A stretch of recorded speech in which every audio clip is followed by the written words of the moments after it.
Evening, ladies and gentlemen, wherever you are in this global world. We are greatly honored to have you once again in yet another series of Humanist TV Africa, where we always thank our colleagues at Humanist Media Africa for giving us this opportunity to reach out to citizens in Africa as a continent and also reaching out to the global citizen, using Africa and in particular Uganda as a case study on a number of issues that we share with you with regards to humanity.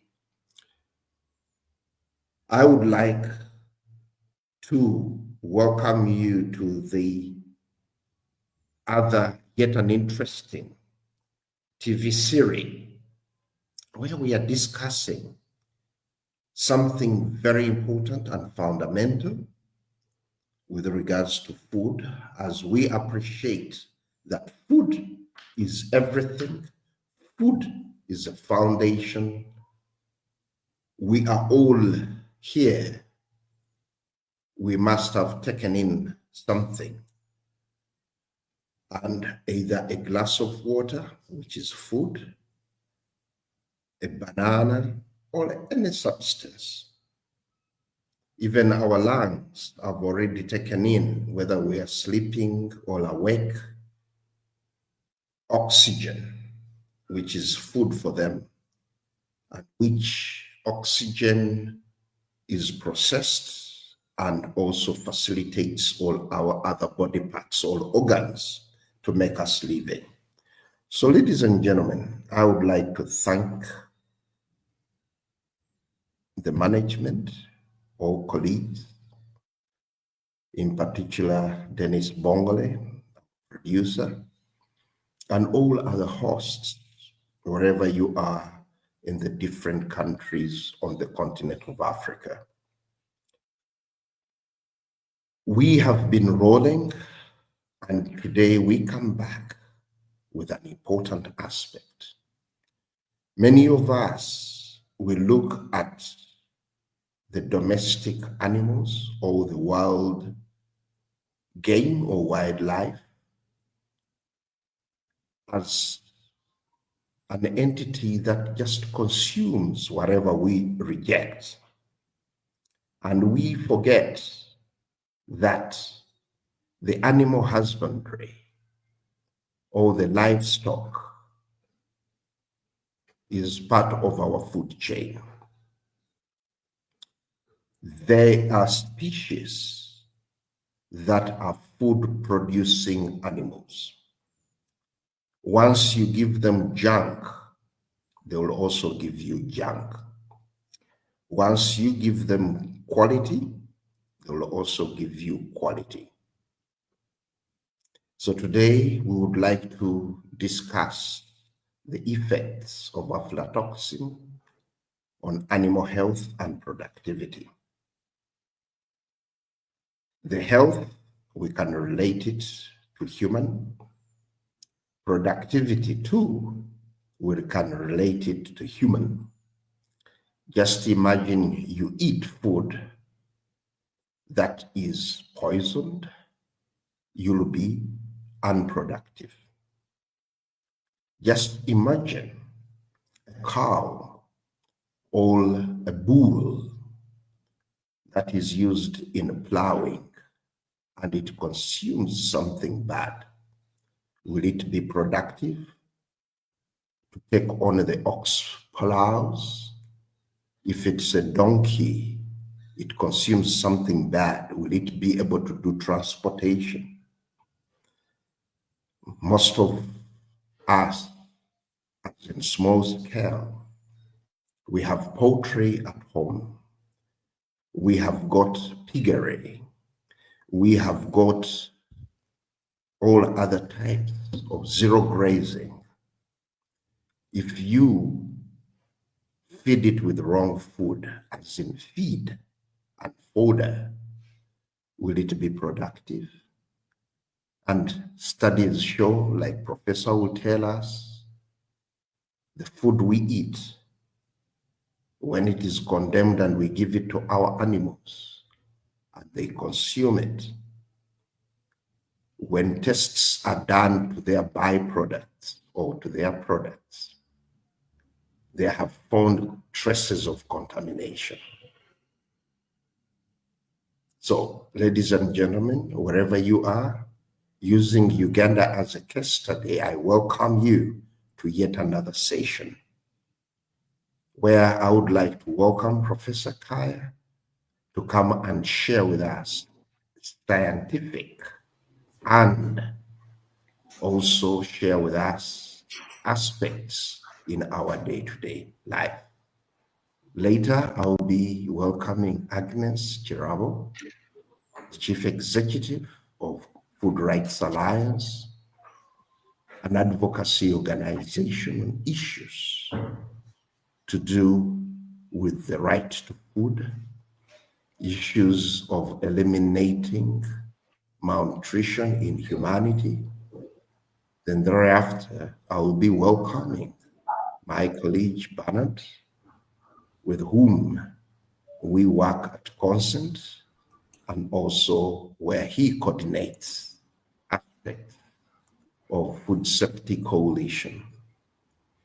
So, ladies and gentlemen, we have got a strong team to share with you experiences using the lens of agri-food systems, issues to do with before farm and after fork, in human and in animal. Food and feed are a foundation for our humanity. So, ladies and gentlemen, I open the floor for Professor Kaya to share with us. Professor,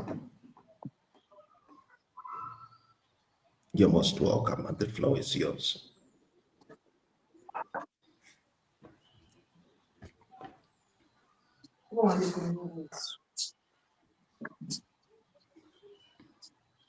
Hello. Yes, please, Professor, go ahead. The floor is yours. Thank you very much, Mr. Kimed. I don't know whether I can be heard well because really my We are network is not hearing stable. you and you're live on TV. Okay. Hello, viewers. I greet everybody who is listening or seeing me and everybody. I want to thank Consent for this opportunity to continue yet talking about a very important issue of aflatoxin, and this time concentrating on animal, productivity, animal health. I want to welcome my colleague, Dr. Agnes Kilabo, who has also been a very good advocate of this important subject. My name is actually Okaya. I'm a professor at Makerere University, Department of Food Technology and Nutrition, and food safety is one of my areas of specialization, as I was introduced myself. Ladies and gentlemen, the subject of aflatoxin is very, very important because, as you are aware, aflatoxins have affected us from the health and economic points of view, and also they have also greatly affected the food security in this country. Therefore, this subject is very, very important because people are putting a lot of money, a lot of time, a lot of resources, to produce food and also to rear domestic animals. But if you lose them because of poor feeds contaminated with the aflatoxins, that's very absurd. If we lose our crop and it's rejected internationally or even within the domestic markets, it's also very, very bad. Now, this time we are concentrating on animal health, as Mr. Kimera has indicated. Why animal health? The animal sector is very, very important to our economy, and the animal sector. So the animal sector is very, very important, although sometimes we tend to neglect it and then concentrate on the crop sector. And our domestic animals are very, very important source of food, especially protein. Now, what you give an animal is what it will actually produce in most cases. So we have to be very, very, very careful on ensuring that the quality of the feeds given to our animals, is what is expected. I can give a straight away example. I see these days, people feeding chicken and no pigs actually on bread which has molded, bread which has remained unbought or which has gone bad, is collected or gathered from supermarkets and outlet, shops, and is taken to these places where it is concentrated, and then it is made into animal feeds. You can imagine that kind of, situation, meaning that people tend to think that animals can eat any junk, but who knows the molds that actually contaminate bread. There is a certain type of bread which I was eating at home, whole wheat bread. But one time I saw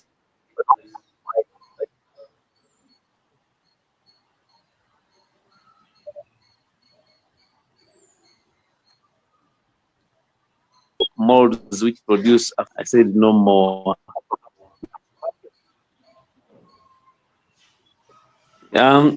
Yeah. Let me continue. Sorry about that. Why is it that animals also suffer from aflatoxin, poisoning? Because the feeds that are used to make animal feeds are mainly made from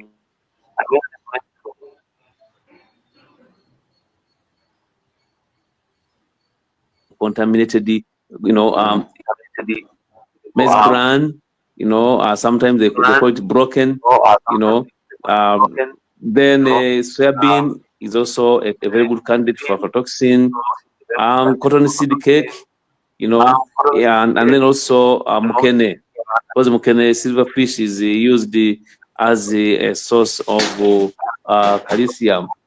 Now, all those, once they are contaminated, and since aflatoxins cannot be eliminated during processing, even the animal feeds will be contaminated. And when the animal eats them, the metabolism is exactly the same as what actually happens in human beings. So the liver, gets affected. Its enzymes are affected because the toxins, bind permanently on the liver enzymes, destroying it. And actually, as it struggles to eliminate the toxins, in the end, it gets, destroyed. So in that way, the animal's immune system, is lost. And then once loses the immunity, any opportunistic disease can actually come in and affect its health. And once the health is affected, like the layers, you have to be very, very careful. Once you affect the health, immediately they stop laying eggs. So the productivity in that way is actually affected. Secondly, it has been found that if you are to immunize these birds against, for example, Newcastle disease, the vaccine will not actually, respond to the disease. So all these are challenges that we have had. But most above all is the death that has actually been, recorded in most of these domestic animals. They die immediately, and once they die, definitely they have to be, destroyed. So many farmers have had that challenge, but because they cannot diagnose the feeds, since aflatoxins cannot be seen, using a naked eye, or can they be, you know, um, smelled? You cannot smell and actually feel that this feed could be having aflatoxins. So most farmers don't actually tell, and that has been the biggest challenge that we have been having. So um, uh, last year, some of you might have read about the dogs, which died in Zambia. because people, made the maize meal, the posho, which they call it saza, something like that, made up of maize, which was actually contaminated, highly contaminated with aflatoxins, and several dogs died, because of that. So dogs, rabbits, poultry, those are highly susceptible, animals. The cows, especially the dairy, and then the beef are a little bit, resistant, but they also suffer once the levels actually, are higher than the optimum. So in terms of concentration, dogs, rabbits, and poultry, and also fish, theirs, the levels are a little bit lower that can actually cause acute toxicity. But the cows, the levels are a little bit, higher. I think it's because of the body weight that contributes to that. But in most cases, in terms of cattle, we are worried about the dairy animals because these toxins very easily end up into milk, especially if they are fed on dry rations, on concentrates, and also on silage, because some of the silage is made, by people who are not experts, and in the process of fermentation, it gets contaminated by molds, including those that produce aflatoxins. We are still lucky here in Uganda that most of our, cattle, they are grazers. They graze on green grass. Green grass cannot actually have aflatoxins because the mold, Aspergillus flavus, loves mainly dried, produce. So you can never find it on grass. But for farmers who normally use silage and hay, chances are that if you have not prepared these, very well using carefully recommended methods, they can be contaminated by molds which produce aflatoxins. So we have to be careful. Right now, we don't have proper data on, on the exposure of our animals to aflatoxins, but this have been happening, and as I gave several examples, my dad lost 116 birds, and even records have been showing actually farmers complaining, of rabbits dying of pellet eating, pellets which are contaminated. But we need, I think, that kind of study in terms of research to find out exactly what exposure is, just like we have just done in terms of human beings. At least I know very well that Dr. Atkwase and the team have done a great job about exposure of humans to aflatoxins.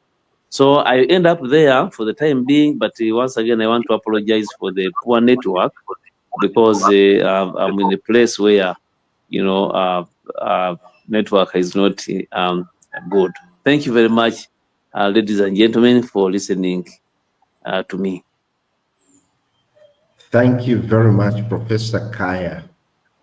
What a grounded curtain riser we've had. Getting science from wherever it is, and you bring it to our households. You don't need to get worried about the network challenges. These are issues that we are going to table to the chief executives of the communication companies next month when we are celebrating and observing the Consumer Rights Month. So in communication sector and digital finance, we will be meeting the chief executive of those companies. So we are going to use your case as one of the cases that we are presenting to them. That professor was sharing a very key issue to human life, and the communication and the quality of communication was good.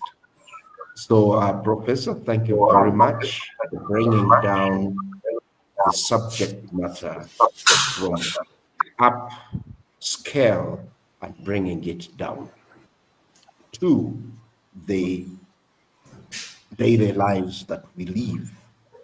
With that said, Dr. Agnes Kirabo, Professor, you did take on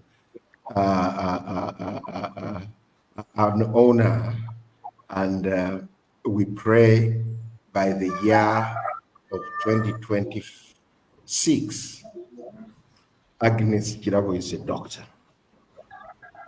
Yes. But the honorary degree that doctor has bestowed on you today, your work and journey, the transaction, the narrative requires you to be a doctor. The campaigns you've done from your youthhood in the different professions or the different spheres you've been in, where you have brought humanity together, where you have lobbied policy, advocated both in the executive, in the legislature, in the judiciary, in the private sector, you're worth be called a doctor.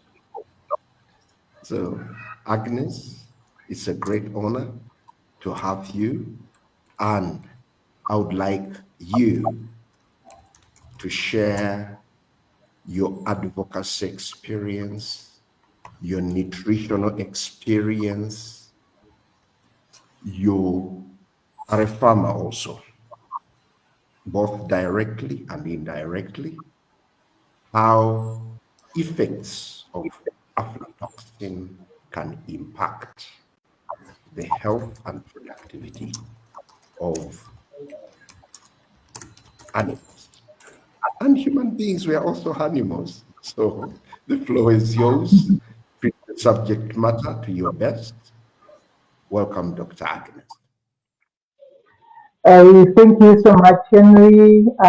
Thank you so much, Professor, for the prophecy and also the honor bestowed on me today. I greet your viewers and thank Consent and Humanity TV for remaining human and for really dedicating this time to the critical issues when we are digging deeper. Besides the work that I do, I'm a social behavior scientist, and I'm consolidating myself in the aspects of human relations and human psychology and human behavior. And I want to take it from what I have seen to where we are. But before I do that, I'm also very happy that we have dedicated this particular show this week to animal feeds. Something that people have grown to believe that animals graze on shrubs and grasses. They are left to wander in the wilderness, choose what they can eat and leave what they cannot eat. We do not have a measure of traditionally whether the animals have adequately fed, that they are satisfied with the meal they've had in the day. The cows wander in the bush, the herbivorous animals wander in the bush, the chickens will wander around the courtyard and running after locusts and whatever few insects here and there. The dogs will feed on a few pieces of waste thrown to them on the ground. The fish was supposed to scavenge in the waters. This has been the traditional interaction between the traditional societies, at least in Africa, with the concept of animal feed. The coming of the piggery, again, these are animals that can feed on waste. People do not even care where they are feeding from. The concept has been either the animals wander in the bush or wander around in the plantation, graze, or eat waste. That's what people know, and that's what they have been practicing.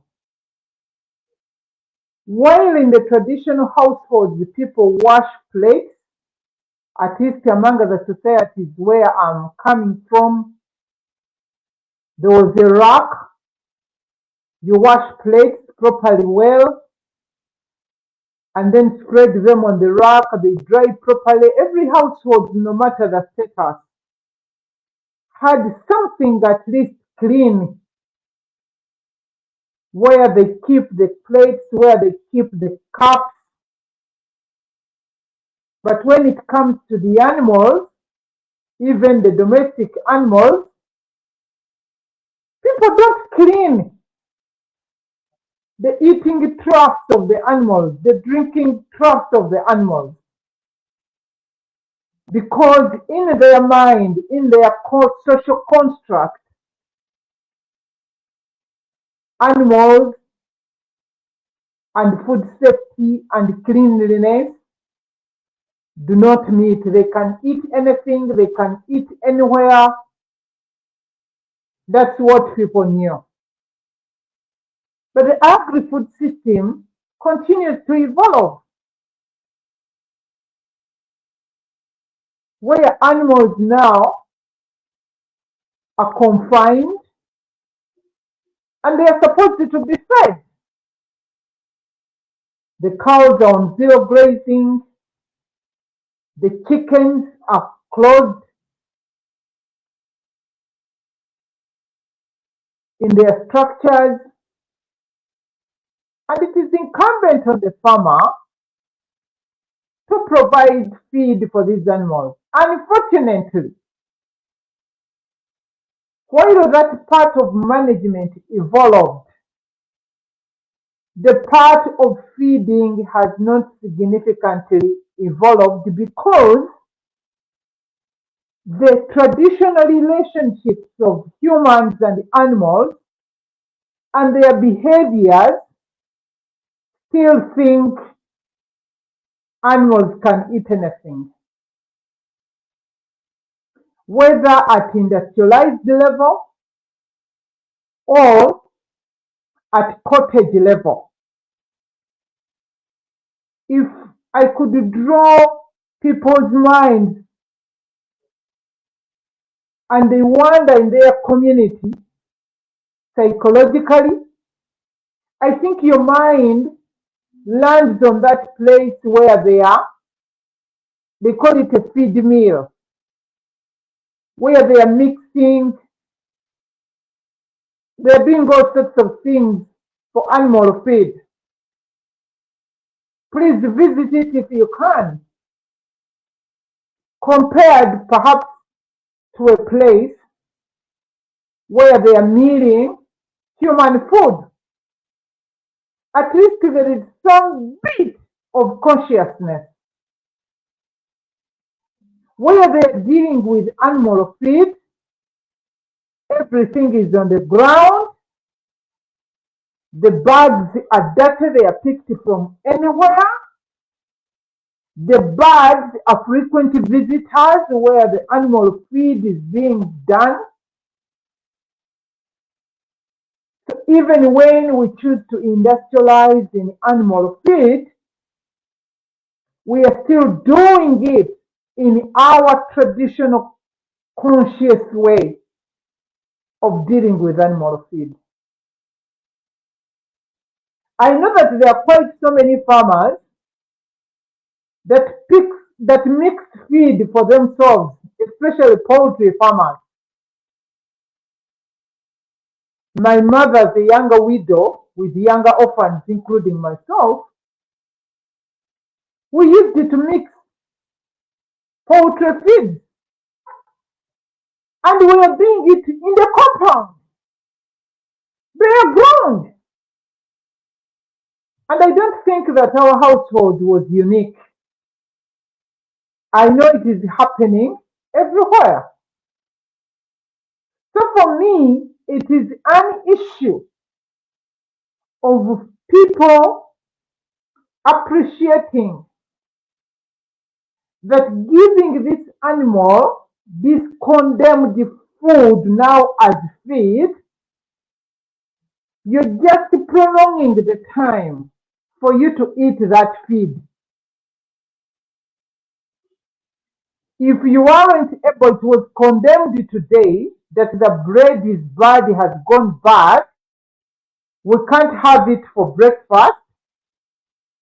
And then we say, throw it in the plantation for the chicken. Viewer out there, you're only saying, we are not eating this bread today. We shall eat it later when we shall be eating the chicken that are wandering in the plantation. And therefore, for me, if a viewer today would only appreciate one thing, that what the animals eat is what we eat when we eat them. And therefore, they deserve to be fed on safe feed, such that we find them or their products safe while we are eating it. Why I'm dwelling on that, Henry?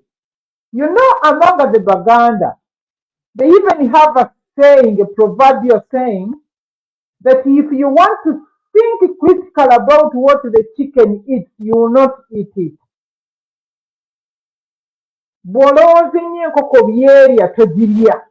You get.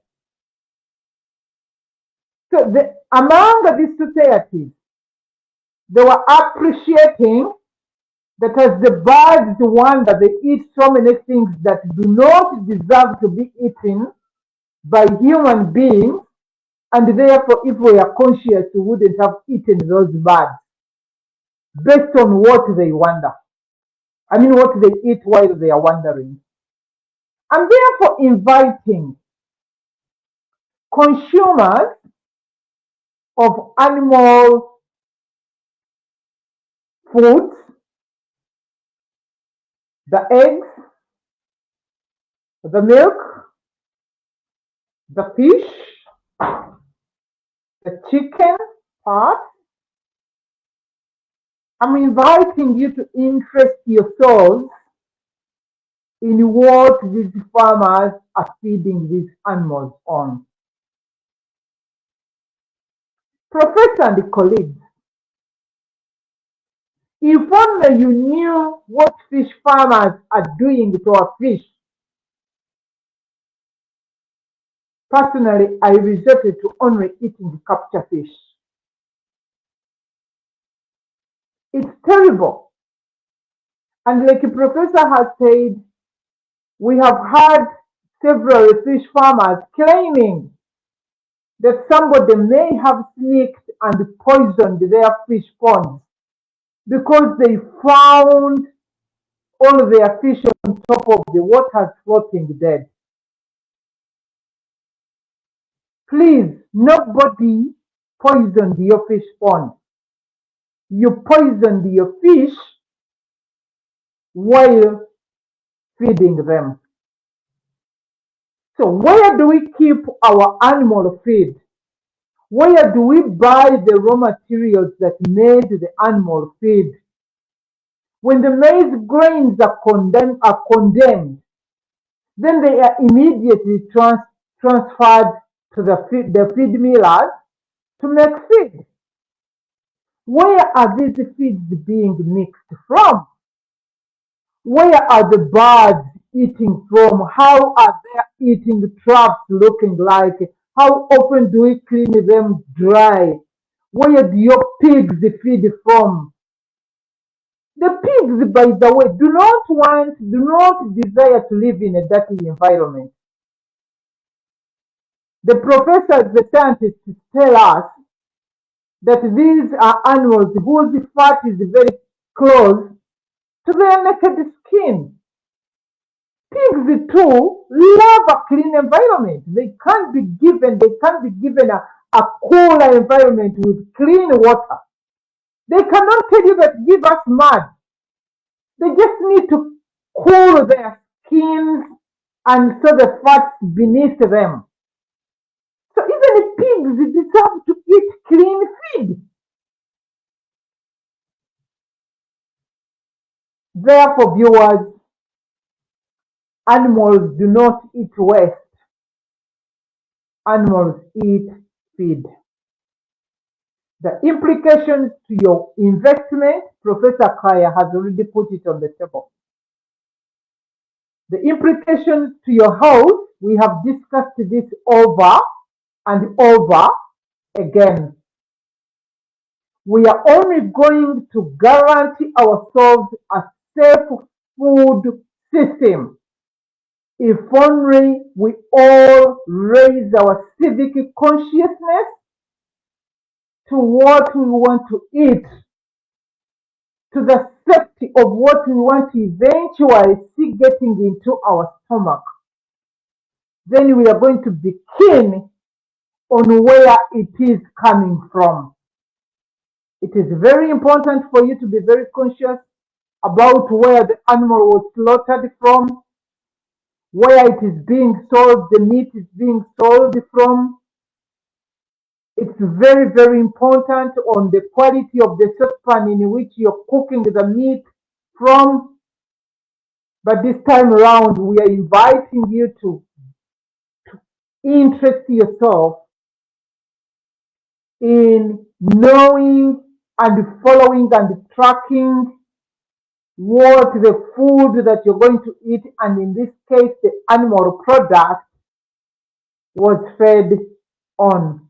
Therefore, as I conclude, if it is not safe for humans, it isn't safe for animals, and it must be destroyed as recommended. Because if the animal eats it unsafe, you will eat it later. It is a matter of time. And we want this attitude to cross across the entire actors, including policy, those in policy, but also those in practice, that gone are the days where animals would wander and eat anything, where animals could be fed on waste, because now food is not just a solid thing on a plate. Food is livelihood, food is safety, food is security, food is money, food is sovereignty and credibility of not only a food system, but an entire governance system and an entire country. Greetings. Agnes, thank you very much. And you see the applause of Professor Kaya, and also Bernard. Very soon I'll bestow on you Dr. Bernard, like the community does. Whenever we are moving, they call him Dr. Musao, Omwana Wangalichi, no Musao Wangalichi. But Prof. and Bernard, thank you for the applause. Agnes, you're a social scientist. Thank you very, very much. And I wish I can send it. No, I will send it to AU, because as you're speaking, it brought back 2 campaigns to 3 that we are in together. I'll start What Will We Eat Tomorrow, where we are looking at good food for cities and agriculture. Then AU, the Africa we want in 2020, in 2063, I will relate it to food. The Africa we want, how are we treating the animals that are part of the agri-food system? The Africa we want, the animals feeding Africans to be healthy, the 1.4 billion. So what kind of Africa we want, the way we are feeding our animals? Then you brought in, and it reminded me when we were developing standards, which Professor Kaya would be, because he's the chairperson of the technical committee on cereals and other products, grains and so forth. The El Nino that came in, when we first witnessed El Nino, and when I first heard El Nino way back, thinking either early 2000, where the importation of over 20 containers of rice that was soaked in, flooded in the internal container terminal. And it was brought to our committee. What do we do with this rice? When the levels were checked, the rice that was below couldn't be turned into animal feed. So the proposal was, let it be crushed into and just be used as fertilizer. That wasn't all that contaminated. Let it be processed into animal feed. But when the studies came in, as a country up to today, the quality of food and animal feed is equated together. There is no more saying this is contaminated, let it go to animals. We used that live example as a committee and took a decision. Quality of food and feed is the same.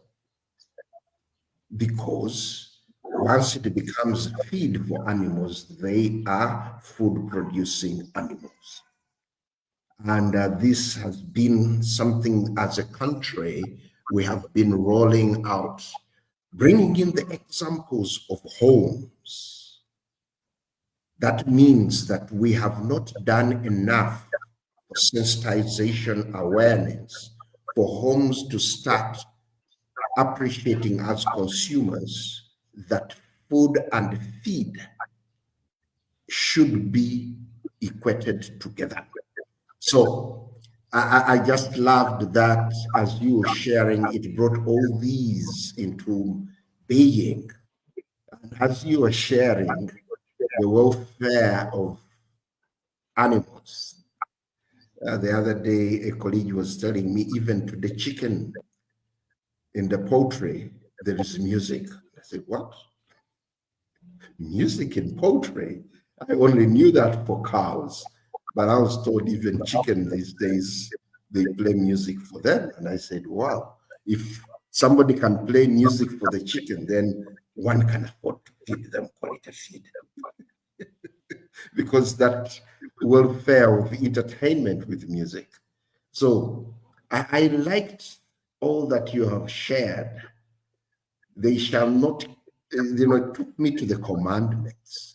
Thou shalt not kill. And the commandments mainly come in to humans.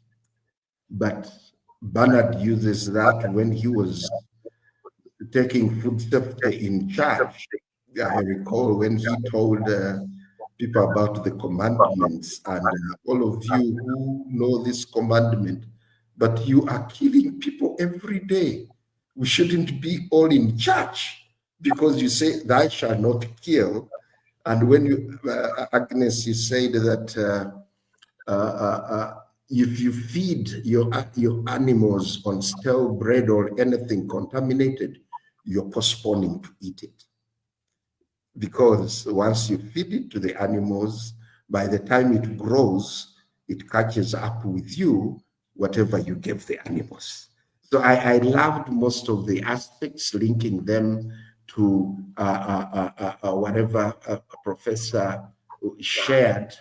And it was a good categorizer now to say that In the blue corner, it is Chimera, and in the red corner, it is Bernard Wambale. Now to share with you, what are your perspectives in all with regards to animal feed and humanity? Bernard, the floor is yours. Well, thank you, Henry, for taking us through that, and thank you, Professor, and now Professor Kaya and Dr. Kirabo. So I really feel happy that this conversation is really taking stake, and we are taking it far and wide, reflecting on this subject from the science, but also from the social science and from the behavioral kind of approach. I find it very interesting. Now, I now want to look at what the three of you have been discussing, and I bring in another kind of scientific perspective. Now, as a nutritionist, I realize now why we are still not about to run away from malnutrition in this country. Because from the realities of nutrition, Professor Kaya and I know that when people consume food that is having high quantities of aflatoxins, there is a risk that aflatoxins actually hinder the absorption of nutrients. And now, from the science, we know that animal products, they have a higher bioavailability of nutrients as compared to the plants. So, for instance, if someone consumed an egg, that child has a wider range of nutrients, micronutrients, that they're actually receiving from the egg. And so you realize that now, assuming that this egg is contaminated with aflatoxins, what that means is simply meaning that if the egg is having high levels of aflatoxins, the child will eat it, but the nutrients within the egg will not be available for the body to use. So even when we are promoting consumption of eggs, we need to be careful what the chicken are actually feeding on to avoid the eggs coming out contaminated with with aflatoxins. Because at the end of the day, even when you give a child 3 eggs, whatever it is, but the egg is contaminated with aflatoxins, all the nutrients, the micronutrients we expect from the egg, they are not going to be utilized by the child. And what that means, the child can even get into stunting, even when they are taking milk, even when they are taking eggs, even when they are taking meat, even when they are taking fish, just because of the contamination that comes along with aflatoxins. So when you're talking about animals, I feel more concerned because when you read back the Uganda Demographic Health Survey, and you specifically go and look at stunting, you will learn that actually stunting among the poor, the rich, the richest, all that was analyzed. But surprisingly, even the children of the rich are actually suffering from stunting. We are talking about over 18% of children who are born from the richer families also having stunted growth, as compared, of course, to the national statistic of 26. So just imagine 26 being the national, and then the richest households also have 18% of their children having stunting. So now I kept on asking myself, why would the rich also suffer from the problem? And then from this conversation, I kept on now drawing back, looking at what the rich are eating, even when they're eating their eggs, but what is the quality of the eggs? Even when they're eating chicken, what is the quality of the chicken? Even when they're eating milk, what is the quality of the milk? They could be eating these foods, but these foods are endowed with aflatoxins, and these aflatoxins are hindering absorption of the nutrients. And so the children are not actually making value of the food because the food is highly contaminated with aflatoxins. So you see, as scientists, Professor Kai and Madam Agnes, you see we have a lot of work to actually to start relating these episodes from this whole thing. Because even when I was making I was challenging some statistics, and I said, okay, communities that are growing a lot of food, they are suffering from stunted growth. What could be these underlying situations that we need to dig down? And I realize that I think we need to start relating aflatoxins with the stunted growth in the different regions where we're coming from. Because I realize that the communities that are producing a lot of food, those communities perhaps have poor methods of handling the food. And so there is a risk that maybe the food is highly contaminated with aflatoxins, which is something that we need to actually study and maybe start relating these things. Because when Madame Agnes was speaking and Professor Kaya looking at the animal feeds and what comes out of those animals that have been fed on those feeds, and the people that actually feed on those feeds, I see that there is a whole kind of relationship in the value chain where we went wrong. People are eating food. Let us go back again to the Uganda Demographic Health Survey. It was indicating that people are eating many times, meaning that the frequency was good. Because we're talking about over 65% of children in the country were having more than 3 meals, which is relatively good because three times would be good. So the frequency was very good that people are eating many more times. But when it came to minimum dietary acceptable diets, it was a mess. That whereas 65 or so, I don't remember the statistics, but it was above 65. Whereas they're eating more times, but only 7% are eating a quality meal. So I'm now also still thinking, just imagine someone feeding on poultry, on egg or whatever many times, but when they're actually contaminated with aflatoxins, there is a whole mess there. And when it comes to the health of our people, we see a lot of cancers increasing. Away from other contaminants in our food, when you look at the food we are eating, it's maize. Our animals are eating bran. We are eating the chicken, we are eating the pork, we are eating the animals. Now, the liver cancers that we keep talking about, remember, Professor Kaya, you know very well that the liver cancers have a great association with aflatoxins. Now, I am just imagining somebody eating maize meal, which perhaps is contaminated with aflatoxins, and they accompany it. Of course, in Uganda, for instance, we have matoke. I have to be talking about Professor Kaya and Chiravo.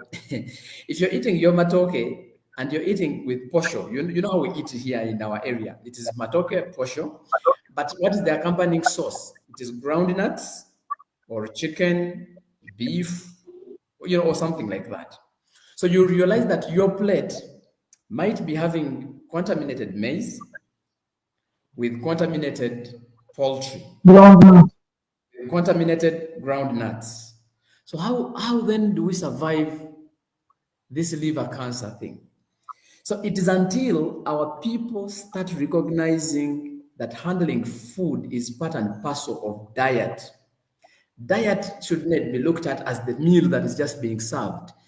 I think should really go back to the food system. How was this meal prepared up to when it reaches the consumer at the plate?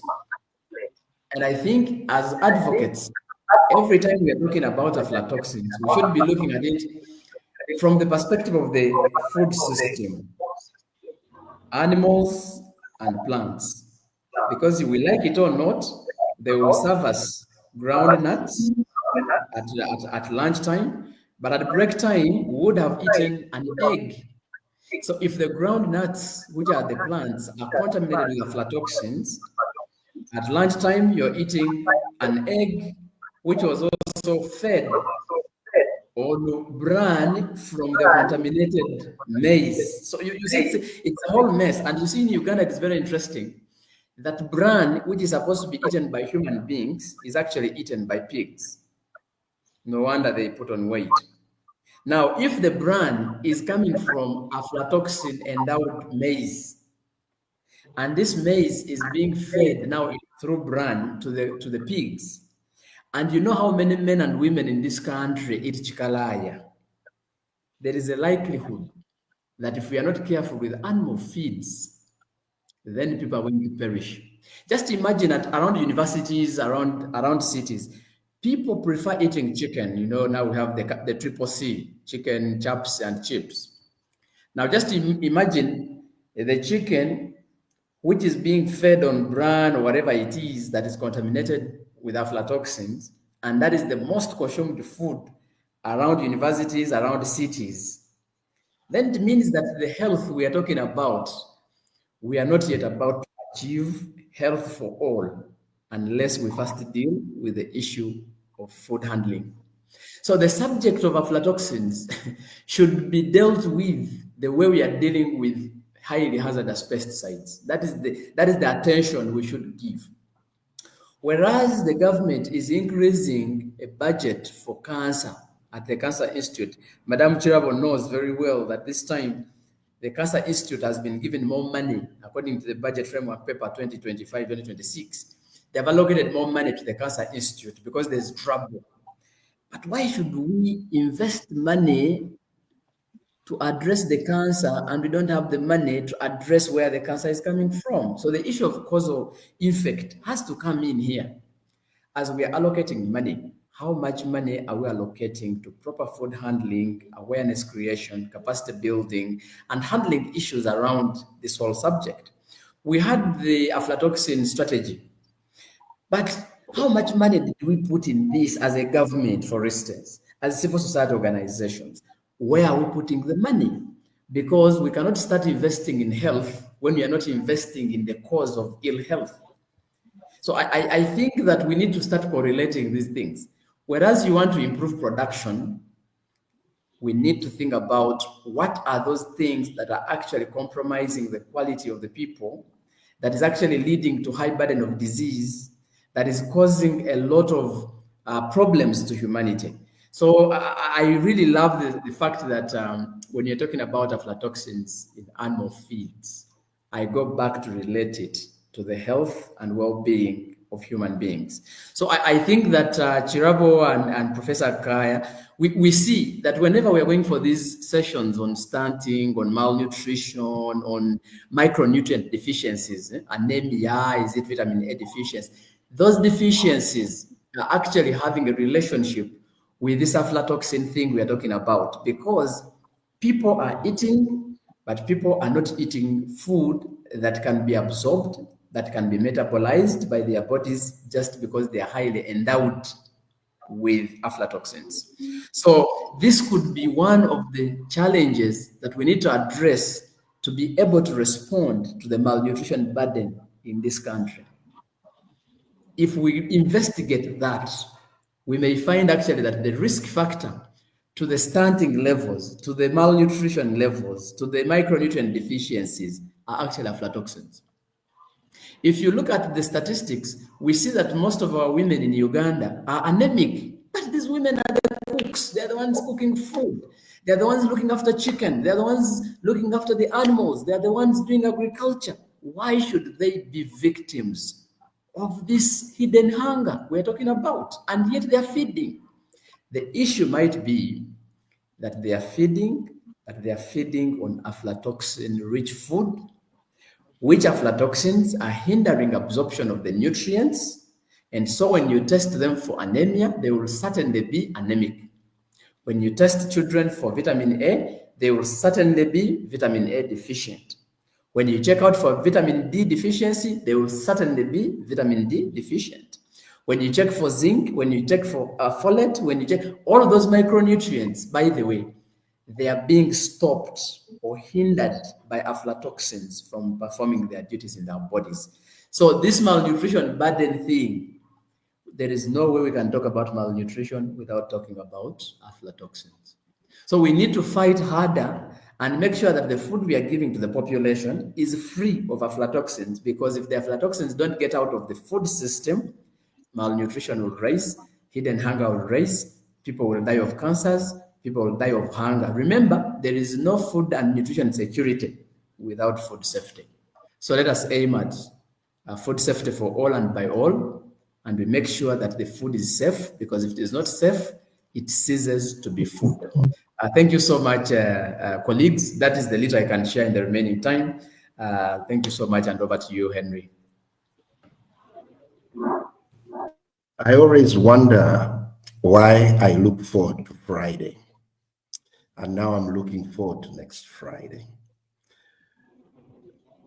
Bernard, that's why I said I'm in the blue corner. Now you are in the red corner. Now you've boxed me in my blue corner. It's not a technical knockout because I can speak. If it was a technical knockout, they'll be counting, I won't be speaking. But as we close, I would like to thank you because when Professor brought it out, grounded it, Agnes cascaded it, and now you've made us all guilty by shredding it. Because we are dealing with the symptom, the disease, but we're not dealing with the cause. And as I was listening to you, and then the way you brought it, Agnes and me, we have to go to the drawing table because Food Rights Alliance say a world without malnutrition and hunger. The way you have brought it, linking, I like the new concept. Chicken, chops, and chips. And then when you said it, I draw it here. And I said, chicken has got aflatoxin, as in feed. Chops has got meat, which is fed on aflatoxin. Then the chips, if not well handled, Professor, if I don't use a scientific language, you will correct me. Have you seen Irish potatoes or potatoes with green? Is it kind of cyanide or something like that? When they turn green, they are not supposed to be eaten. So that is another damage to food. So aflatoxin was all there, but all of us, the four of us, were in a campaign of NCDs. They are all used in affected cooking oil. Can you see the jamboree we are in with food safety?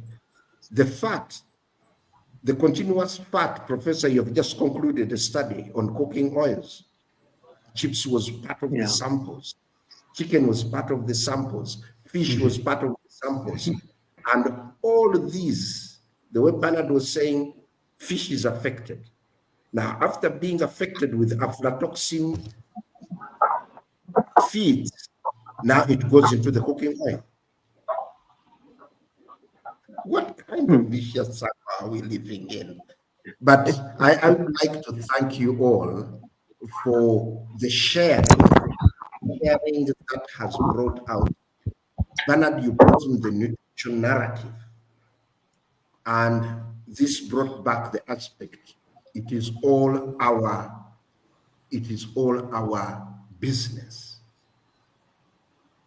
Sorry. That it brought out that food safety is everyone's business. I liked the three of you, the way you have localized the subject matter from food businesses now to consumers, looking at it and grounding it. I would like to thank you, the daily intakes you've brought, Bernard bringing in the statistics from UBOS. Wherever we are globally, we have related this to an aspect that is very key. So I would conclude by saying that in our discussion, in a way or two, research has ended up to be key for both Professor, you're in food science and nutrition, how eggs get challenged, then affecting all the vitamins intake and so forth. Awareness, awareness, awareness, capacity building, and this also goes back to Agnes advocacy as in governance of food. So colleagues, today's TV series has been rich. And as we will be ending the month of February, which is F, is food, it is feed. I would like to thank you. Next Friday, we'll be still doing the aflatoxin or microtoxin subject matter with regards to food and feed. So ladies and gentlemen, wherever you are in the global world, thank you for watching. Thank you for listening. Use Uganda as a case study. Localize it in your countries. You localize it in your homes. Whether you are in a least developing country, a medium class country, or you are in a developed country, most of the people in the developed country end up being malnourished because of eating over-processed foods that have lost out on nutrients. Just imagine if they have aflatoxin. So thank you very much, Humanist TV, ladies and gentlemen. I wish you a superb weekend. I would like to thank all my panelists, Professor Kaya, Dr. Agnes Chilabo, incoming Dr. Bernard Bombale, in all your spheres. I always look forward to being with you on Friday. All the best, and let's keep sensitizing the world. Bye-bye, and God bless. Bye. Bye-bye.